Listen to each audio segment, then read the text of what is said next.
So now that I've exported my video, it is time to throw it on YouTube and to begin promoting it. So go ahead and take that video file that I just created and throw it up here in the upload window to YouTube. Titles, 9 times out of 10 are fairly easy, but occasionally I'll be doing something that's like kind of on the fringes of what we know how to explain in the toy world, and the title will be kind of difficult to come up with or describe in a way that I feel is really conducive to putting a short title together. In the description, I always put a link to my website, and truth be told, the description is one of the hardest things for me. I never know what to say about the video itself. Aside from what I already say in the video to begin with. When it comes to tagging, this is still a process that's kind of mysterious to me. I usually go with a few base tags just for grins. Number 1, toy, tutorial, lesson, tricks, tips, moves, etc. And then what will usually happen is that YouTube will suggest a few tags to me, and sometimes they're right on and sometimes they're not, clearly. But on occasion, they do throw me something that I find gets me a little bit of extra traffic. Search engine optimization for YouTube is still something that's a very mysterious process to me, and that I don't actually engage with on that much of a level. I try and go more with social networking style sharing than I do with trying to optimize my search results. So once I've got all that entered in, I will go ahead and set my privacy settings to unlisted, and I'll show you why in just a second.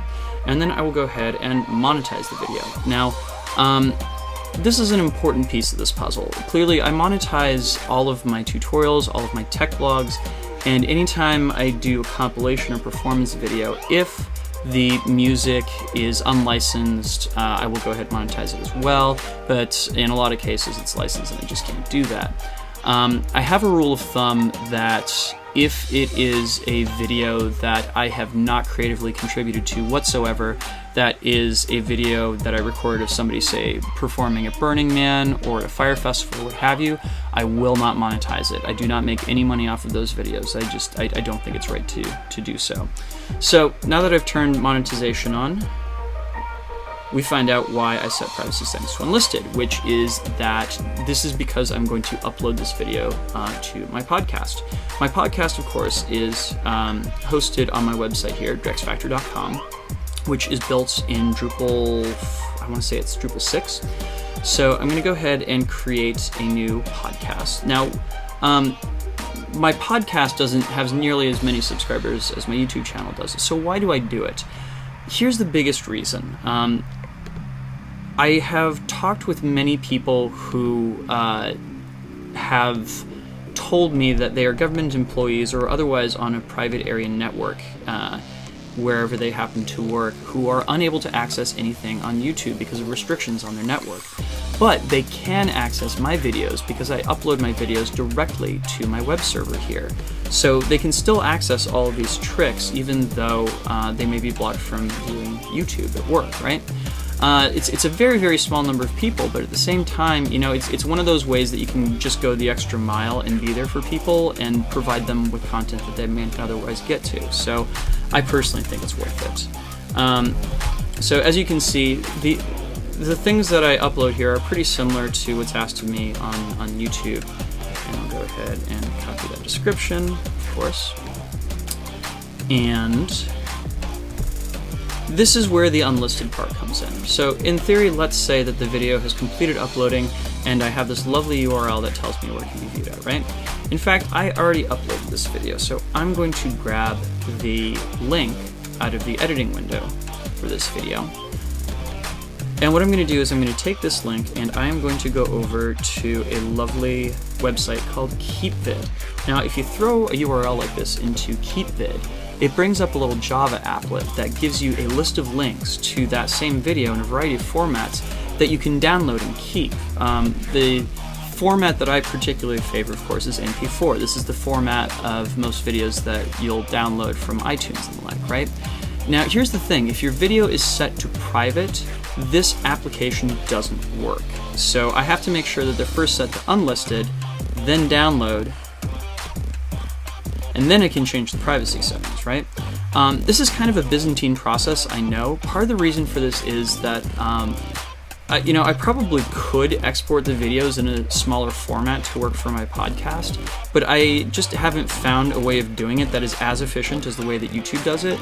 So this particular video is going to download at less than 50 megabytes. If I were to do it myself, it would be over 100. So it's just, this winds up being simpler than fiddling with the settings forever and a day, right? So once I've got that downloading, I'm going to return to here and change my privacy settings. And this is also kind of weird, but I'm first going to set them to private, which seems kind of odd, except that after you save it on private, you can then set it to scheduled, which means that I can set it for a later date. This is how I publish pretty much every video that I do at this point. I record and edit and upload it probably a week and a half before it's actually set to go live. This way I can keep ahead of shooting and ensure that I have enough time to get more stuff into the queue, right? So at this point, this part of the process is done, and again, we would assume that this upload is finished. To finish up with our podcast, I'm going to go ahead over here, and first I have to change the name of it. For some reason, my server doesn't like the full names, so I have to edit the names just slightly so that there's no spaces or asterisks or anything in them to be able to upload them properly. So go down here, choose the proper file, set it to upload, right? And once this is finished uploading, it is visible through a shockwave window, or I guess it's a flash window on my website, or if you're accessing it via mobile, it'll be an HTML5 window. And just like I did on YouTube, I have it set up on here so that I can actually schedule the time that this particular piece of content goes live, and I usually set them to go live simultaneously with the videos on YouTube. Again, this entire site is built in Drupal, which has been fantastic for putting together not just e-commerce, but also this podcast. If you guys are interested, I can definitely do a blog entry on how this website is built because it was not terribly difficult. I didn't have to write any code to make this website work. Everything that I'm using is a contributed module to the public. I'm not using anything that I program myself. All of this is baked into what's available for Drupal by default. And of course, also you can come here to subscribe to my podcast so that you have it available even when you're offline, which granted is becoming less and less of a problem these days with how much people are using mobile. But again, it's helpful to those people that are on networks that do not have access to YouTube. Okay, so now that I've got my podcast taken care of and I'm finished uploading, it's time to do the last step before it gets published, which is annotations. Anytime you see a little note or link in one of my videos, hang on a second, this is about to get loud. Anytime you see a little link in one of my videos, the reason that happens is because I've added one of these annotations to YouTube. And we can see one of these annotations right here that I've added earlier. This is a link to Tim Goddard's tutorial on how to do the Superman. Actually, this shouldn't be here. Let's get rid of that. Cool. Usually what I use the annotations for is at the ends of my videos, namely in my tech blogs when I do this bit at the end. Have a good week. Peace. Where I'm asking people to subscribe to my channel and go to my website. What I will do... Hi, thanks so much for watching this video. If you haven't already, please subscribe. Is when these little bits come up, I'll add a spotlight annotation. And I'll drag the corners around, and I'll have to delete this in just a second right here. But for right now, what I'm going to do is I'm going to make this a link, and for the subscribe, I set it to go to my old username before I managed to change the name of my channel to Drex Factor Poi. Or if it's one of the later links that is to my website, I've actually got it set up. I've been working with YouTube for long enough that they'll allow me to link directly to my website. So anything under the domain of drexfactor.com, they'll allow me to include a direct link that will then take people to my website, which is pretty freaking awesome and incredibly helpful in terms of promotion and everything like that. So let me go ahead and delete that because I don't need it. And now that we have video uploaded, now that we have it in the podcast, and now that we have our annotations, we're ready to begin promoting it. So to do this, just go to the live video, and again, hang on, this might get loud.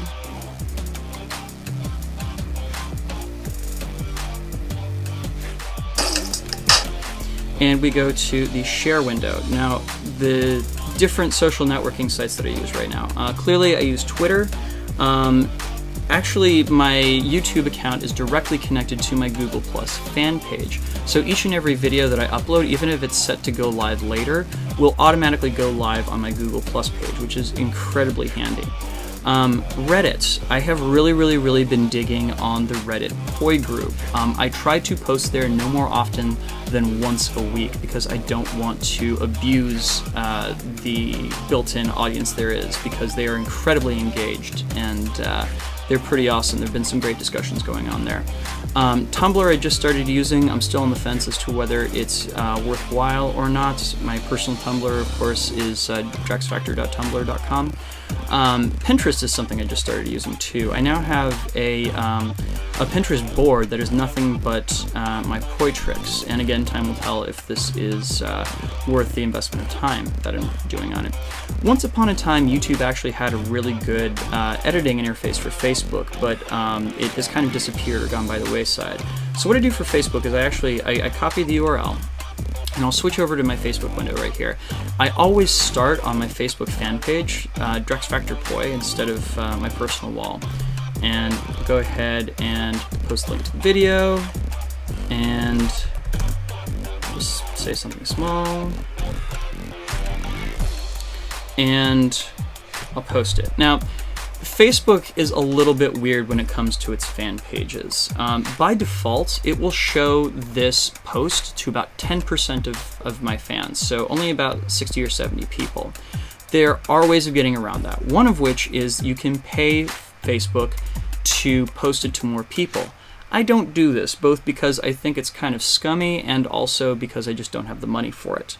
What I do instead is, it turns out that one way you can get around it is I hit the share button and I throw it into the TechPoi group here on Facebook.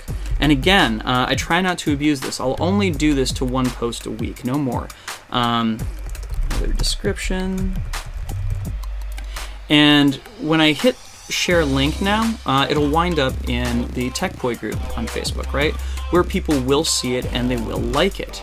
Now, once people outside of my immediate circle like or share this particular video, Facebook has it set up so that the incidence of this being seen increases dramatically. It'll no longer just be 10%, because of course they want people sharing stuff more than they necessarily want to have them buying stuff from them. I'll go ahead and delete this in just a second here, but then I'll also share it to my personal wall as well and come up with something to say about it. So the question beggars, of course, why don't I just start on my personal Facebook wall and then share back here to my fan page? Well, the reason is that I have way too many people already that I'm friends with on Facebook, most of whom I don't know particularly well. And so more and more I'm trying to route people to my fan page. By having the video start here and then I share it both to the group and my personal page, I've found it's more likely that people are going to follow it back to the source and thus like my fan page on here. And I've gone from like 400 to 600 likes in the course of the last few months, so I know that it's working. But yeah, this is kind of my way of getting around all of it. So I'll go ahead and delete that because, of course, I already posted that link earlier today. In terms of kind of what the average performance is for a video for me, in most cases within 24 to 48 hours, my videos will have 100 to 200 hits on them. In exceptionally rare cases, they'll get over 200 hits. I would say it's probably about 25% of them get between 150 to 200 hits. After say 6 months out, that will be closer to anywhere between 300 to 600 views for the average video. And again, in exceptionally rare cases, it'll be over 1,000 hits. There are a few videos that I have done that have gotten over 10,000 hits over the course of 6 months to a year. In fact, this has happened a grand total of 7 times. 7 times out of the more than 800 videos that I have uploaded, which means that it happens less than 1% of the time. I think the actual number is something like 0.8% or something like that. So the question beggars then, you know, why so many videos? Why not just focus on the ones that are the heavy hitters? And the reason is that this is what's called a long tail strategy in terms of creating content.